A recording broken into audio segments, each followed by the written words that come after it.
What is the evaluation feature? The evaluation feature was developed to help the technical experts of the WE system to check reports provided to them. The evaluation feature focuses on checking the plausibility of data entries. Compare with the inspect feature, with which the completeness of reports is checked.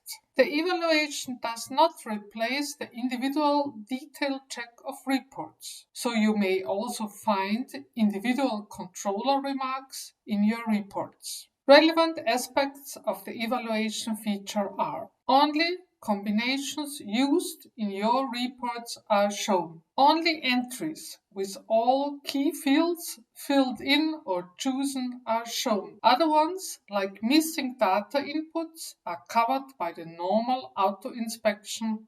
See Inspect. Only system users may set the evaluation rules. You, as reporter, may only see all the combinations occurring in your reports and use them for correcting the reports. Evaluation rules are derived from reports, but they are also applied for the inspection of packages and tasks. Add tasks. For security, you may not see combinations occurring in your tasks in the evaluation list, even if you are the task receiver, the fulfiller. Nevertheless, as task receiver, using the auto-inspection for your tasks, you will see the warnings coming from evaluation rules in the overview or the graph.